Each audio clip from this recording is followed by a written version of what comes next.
Welcome again to our YouTube channel. Our God is sufficient for all. Our God is sufficient for all.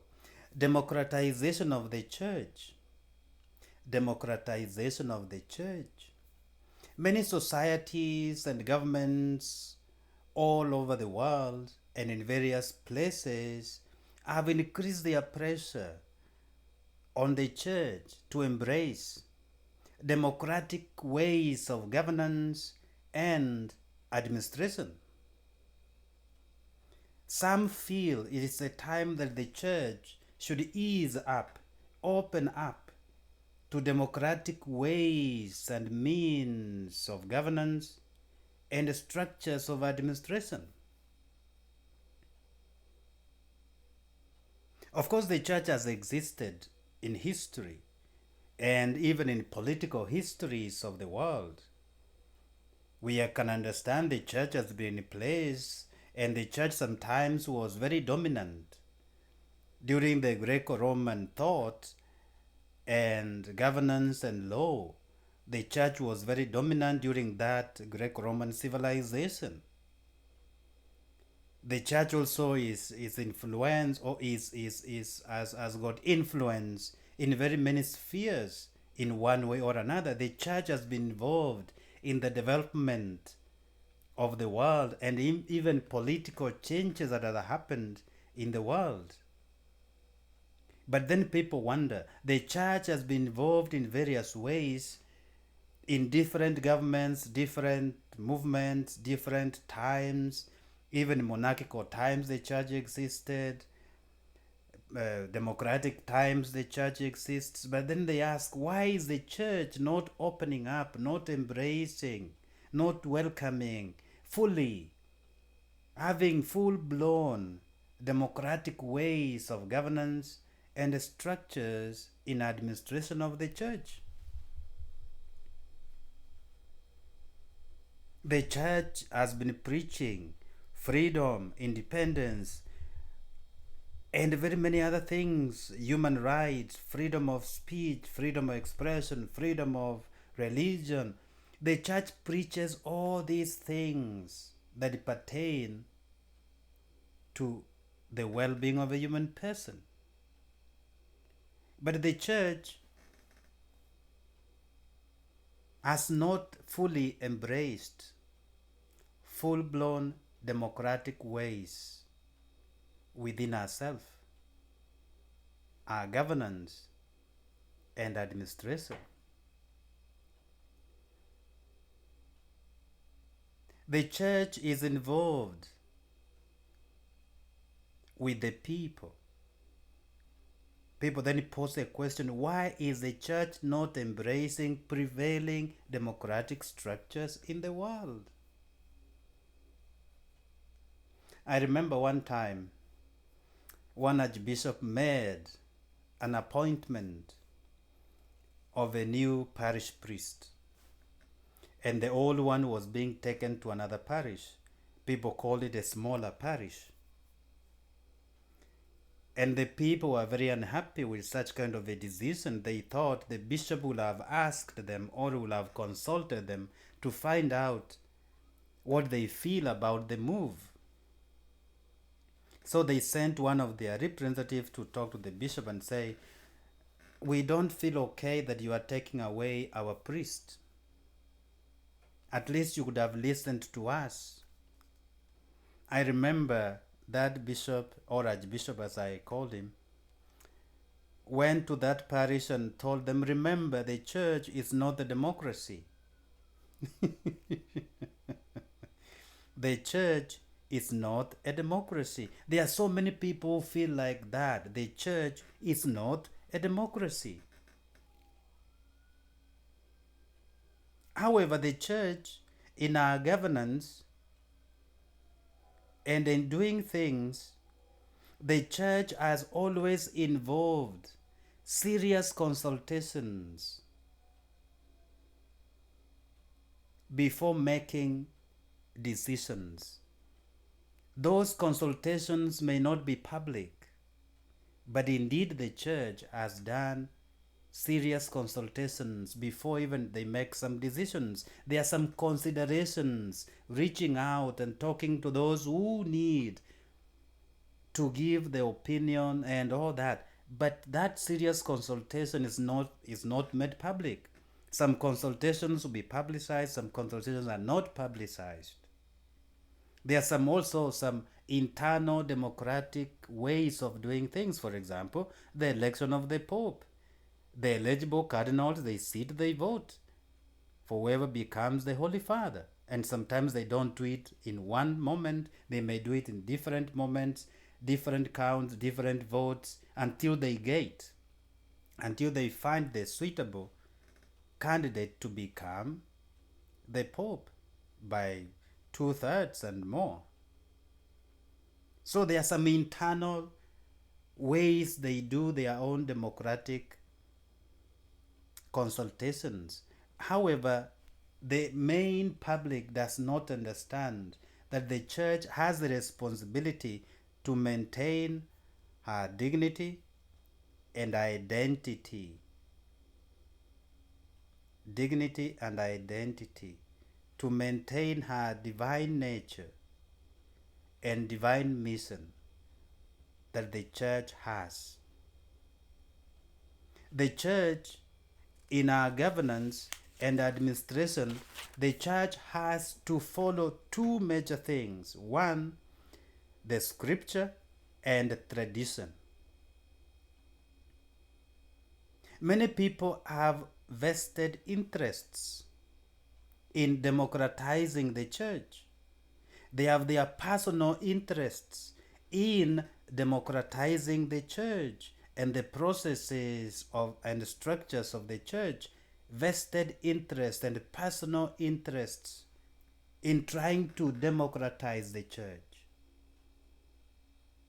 But the church has got that responsibility to follow tradition and scripture. And in doing so, the church has come up with doctrines and disciplines that help her to keep and maintain her identity and divine nature. Identity and divine nature by following scripture and tradition and coming up with those doctrines that help her maintain that dignity and also fulfill the divine mission given to her. While appreciating the democratic society that the church finds herself today, the church has opened some levels of democratic involvement. For example, parish councils, finance councils, development councils, school boards, associations, clergy associations, and other associations where people can consult, people can give their views and their opinions to the church. But the church cannot afford to have full-blown democratic ways of governance and structures of administration. Full-blown democratic ways of governance and structures of administration will easily subject the church to full human whims and desires.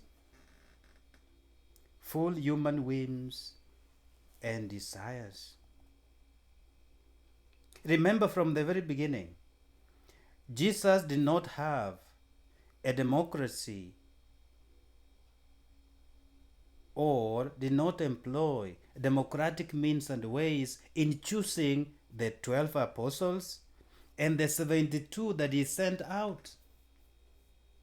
He did not call the whole community and say, now elect for me the 12 that I may need as apostles, and elect the 72 that I may send out.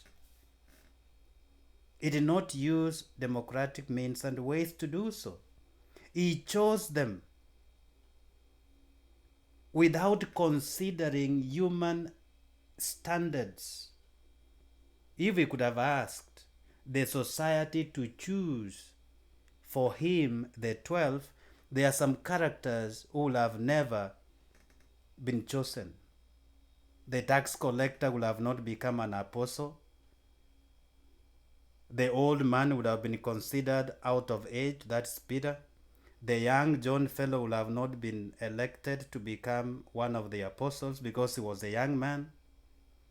There were some other standards which have been used by the society to deny them a chance to serve as apostles and to fulfill the mission God wanted them to fulfill, the divine plan to unfold.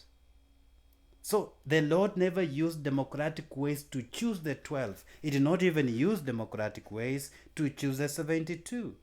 So there lies tradition. There lies established precedent on how to do things within the church.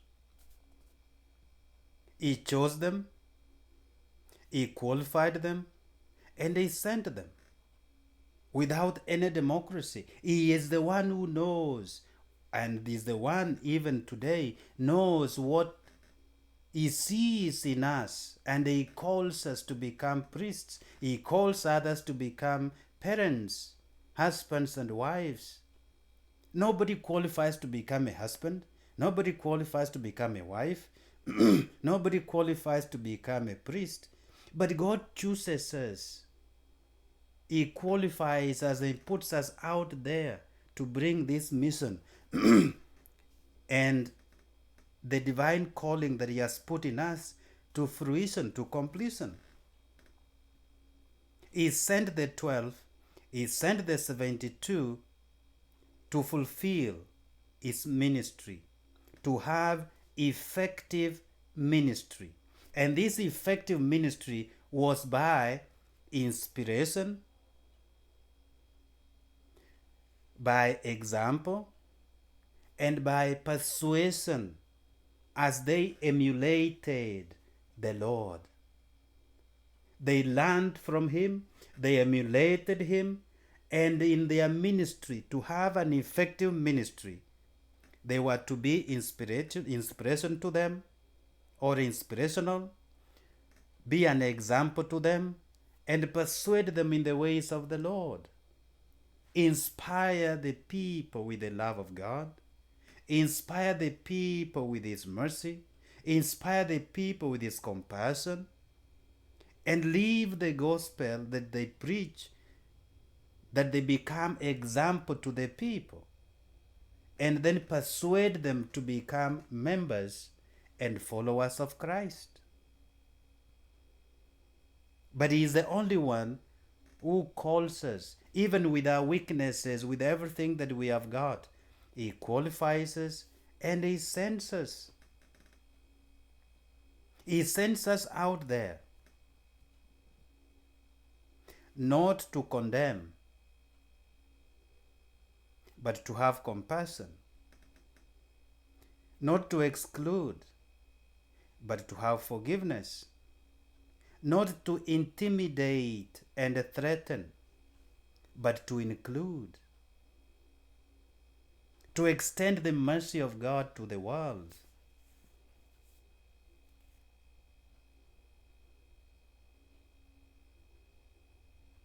So God calls us and gives us a mission to fulfill in various ways. But the church,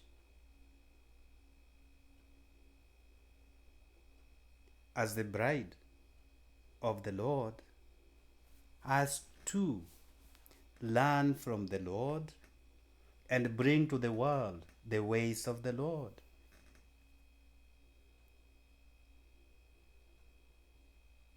Follow the scripture, tradition, established doctrines, and disciplines to keep her identity and divine nature in order to fulfill the divine mission given to her.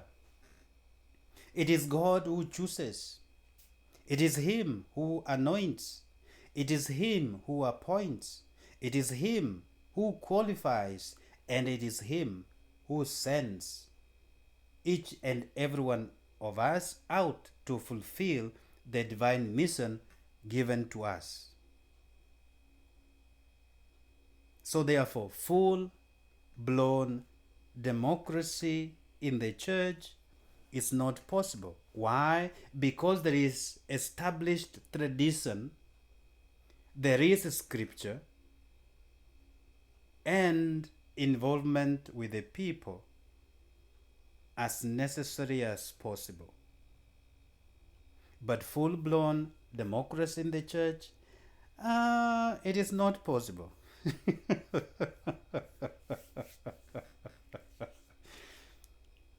Full-blown democracy in the church, not possible. But there are democratic ways already the church has embraced in various levels in our governance, but not full-blown democracy. May God bless you, and remember, it is Him who chooses, appoints, anoints, qualifies, and sends.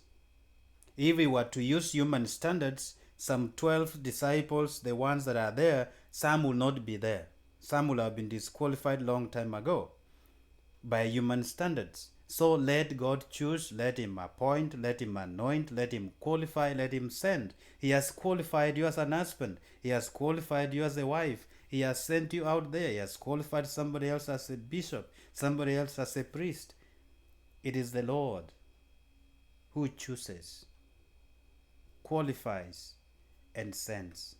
In some other places in the world, before somebody is ordained a deacon and a priest, bands are sent out and people bring in their own answers, opinions, inputs about these people who are considered to become deacons and priests. And the church discovered sometimes human weaknesses contributed to good candidates not being ordained. And in some sections of the world today, they don't put those bans out there. Even bans for marriage. So and so is supposed to marry so and so, son of so and so, daughter of so and so. And people come and say, no, that fellow cannot get married and I'm not married. Causes some things, brings some allegations, and people never get married. Or some people never get ordained because of allegations that are not even founded. So in some other places of the world, they still have the bans for ordinations. Some places like the US, there are no bans for ordinations. Only internal and consultations that are done privately, and people are qualified and they say, okay, with these witnesses, we can ordain you as a priest, we can ordain you as a deacon, but not publicly announcing, because so many things came into play and those human weaknesses contributed to good candidates not getting ordained. Full-blown democracy in the church. What are your thoughts? Let me know in the comment section.